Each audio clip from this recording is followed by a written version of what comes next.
Aposta grátis na Champions e nas semifinais da Libertadores e Sul-Americana é na Betfair. Se você já aposta, aposte na empresa que coloca dinheiro no Cruzeiro. Se você não aposta, tá perdendo, já que toda semana tem aposta grátis na Betfair. Bora conferir agora no link do comentário fixado. Vem pegar seu bônus. Muito bem trabalhado aí ao longo dos próximos jogos. Pelo seguinte, a gente em um determinado momento, a gente sempre ficava com a esperança de que o Cruzeiro poderia fazer algo diferente no próximo jogo. E a gente fica sempre esperando o próximo jogo algo diferente da equipe do Cruzeiro. E o que a gente tem visto são filmes repetidos no enredo dos jogos do Cruzeiro. E isso vai cada vez mais apertando a corda para o Cruzeiro. O Cruzeiro vive uma situação hoje bem delicada e a gente vai debater isso ao longo de todo o programa. Vamos falar bastante a respeito das situações das equipes mineiras. O América, mais uma vez, ele me provou aquilo, que a gente nunca pode apontar o que vai ser do América no próximo jogo. Isso tem sido uma tônica ao longo da temporada. Quando a gente imagina que o América vai estar entregue, mostra um futebol que agrada e a gente pega e remete. Por que o América não vem jogando dessa forma ao decorrer do período, ao longo da competição? E aí eu pergunto para os nossos convidados, que hoje a gente está recebendo aqui o Popó, mais uma vez, Stefano Marquezine, grande, e o Lê Dolabella, que está aqui com a gente também, os meus mestres, sempre tenho que saudá-los, né? Os Thiagões. E aí eu pergunto para vocês, somente se, tá pessoal? Se tivesse que ter um vencedor na partida de ontem entre Cruzeiro e América, quem seria esse vencedor? Popó.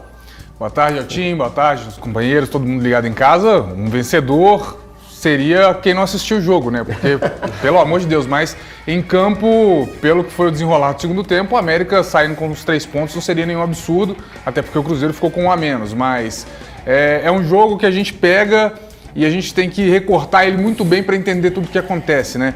O Cruzeiro começa bem a partida, sufocando o América, conseguindo trabalhar a bola, chegando com perigo, faz seu gol e aí numa desatenção acontece o absurdo parece que é algo... Assim, é porque tem que ter humildade, o que eu acho que falta muito no Cruzeiro, em diversas instâncias, que vai da diretoria ao campo, de entender que um jogador como o Benítez, você marca, você dá atenção, não são igual aos outros, é um jogador diferenciado. Então, assim, deixar o Benítez comandar as ações ofensivas, fazer, receber, achar espaço para chutar, é pedir para tomar um gol. E o Cruzeiro pediu para tomar esse gol. O Neres chega atrasado, não consegue fechar, a gente pode discutir se foi falha do Rafael Cabral ou não, eu acho que ele poderia ter pulado antes, eu acho que ele poderia sim ter feito essa defesa. Goleiros de times grandes têm que fazer milagres. Então, assim, agora é difícil entender o que acontece depois. Por que o Cruzeiro não conseguiu se manter atacando? Por que o Cruzeiro não conseguiu ir pra cima, continuar pressionando, tocando a bola, como vinha fazendo no começo do jogo? O time desabou depois do gol, ficou nervoso, nada deu certo. As substituições do Zé Ricardo, sempre as mesmas, previsíveis. Entra Machado, entra Paulo Vitor, que não acrescenta em nada. Morre com o Gilberto no banco. O Gilberto tá numa má fase, criticado. Gente, entre Gilberto e Paulo Vitor, você não tem conversa. Você entra primeiro com o Gilberto.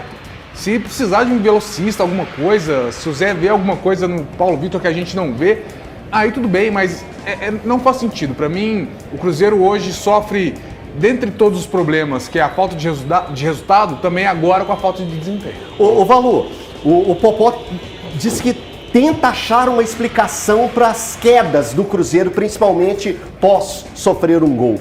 Você consegue diagnosticar um motivo para essa situação do Cruzeiro? Boa tarde para você, boa tarde para os companheiros, boa tarde telespectadores. Não consigo, a gente pode tentar escrever alguns caminhos, né?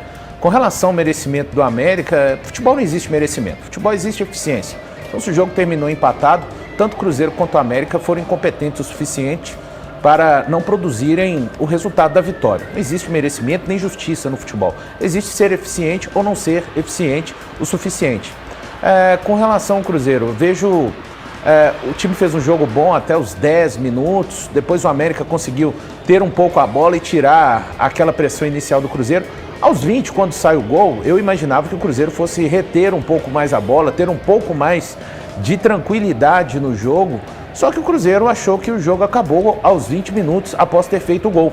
E não adianta, a gente viu recentemente o Diniz numa entrevista coletiva já tem algum tempo falando que a equipe dele venceu o segundo tempo. O Sampaoli falou que o Flamengo foi melhor dos 4 tempos, foi melhor nos 3, mas nenhum dos dois venceram. E você ser melhor apenas 20 minutos de uma partida não te garante o suficiente para que você saia vencedor. O Cruzeiro, para mim, tem uma quebra psicológica clara, e aí o departamento de futebol do Cruzeiro, aliás, né, eu queria muito entender, assim, como D'Alessandro, Paulo Autuori, especialmente D'Alessandro, que chegou em abril, não cola, não permite, não trabalha ao lado do Zé Ricardo, por exemplo, na questão anímica do técnico, na questão anímica dos jogadores, perdão, porque, na minha opinião, as deficiências técnicas e as péssimas contratações realizadas, especialmente na segunda janela do Departamento de Futebol do Cruzeiro, estão claras. Mas eu acho inadmissível um time que não se entrega dentro de campo de acordo com a situação que requer. E eu vi ontem um compacto de Santos e Vasco, vi um compacto de Curitiba e Atlético Paranaense. O Cruzeiro não é um time, na minha opinião, que se entrega o que deveria se entregar. E aí é uma explicação que tem que vir também do departamento de futebol, que não escala, mas serve para auxiliar o técnico. Para finalizar, Elton, nenhum jogador tem cadeira cativa no Cruzeiro hoje com o que apresenta. Eu entendo que é a hora de mudança drástica, a começar do goleiro. Opa, tá aí o Valu falando a respeito do Rafael Cabral, que vai gerar uma discussão, deve estar gerando isso junto aos torcedores, né? Muitos torcedores aí reclamando realmente. Eu, de verdade, que eu vi mais mérito do Benítez que falha do Rafael Cabral. Eu queria te ouvir, Dola, a respeito disso, e eu acho também que a gente tem que abrir espaço para falar um pouco sobre Benítez. Benítez, que é um talento que a gente tem que ressaltar, tem que valorizar. Foram 45 minutos apenas de Benítez em campo, e eu acompanhei em diferentes plataformas, né, no YouTube, na rádio, acompanhei também pela TV, e em todos que eu acompanhei deram o Benítez como melhor em campo. Isso reflete muito também do que foi o jogo, que o segundo tempo não existiu alguém que estava ali dentro daquela partida que pôde superar o que o Benítez já tinha entregado no primeiro tempo. Eu coloco no recorte o Lucas Silva foi bem pelo lado do Cruzeiro e o Benítez bem num todo. Como que você avalia essa partida? Como que você vê essa situação, até do América também e do próprio Cruzeiro, que cria e, assim, é aquela criada pouco eficiente.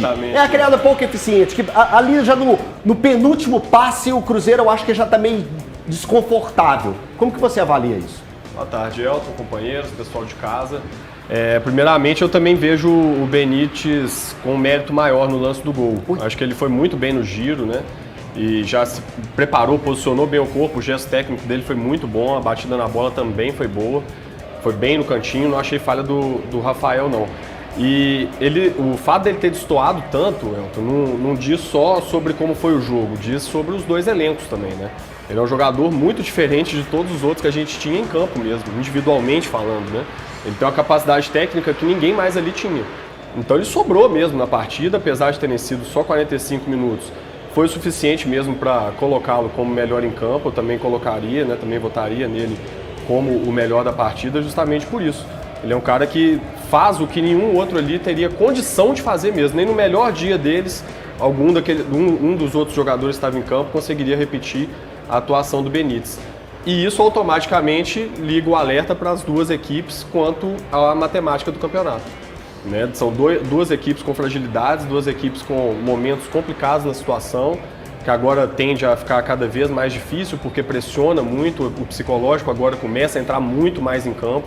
E a gente já está falando de um Cruzeiro, por exemplo, que tem dificuldade de reverter placares, de correr atrás quando precisa, como aconteceu no Clássico. E me chama muita atenção ver o Cruzeiro tomar um gol do América, acabar saindo para o intervalo com o empate da forma que foi, tendo o América feito um primeiro tempo tão ruim como fez. O primeiro tempo do América foi muito ruim.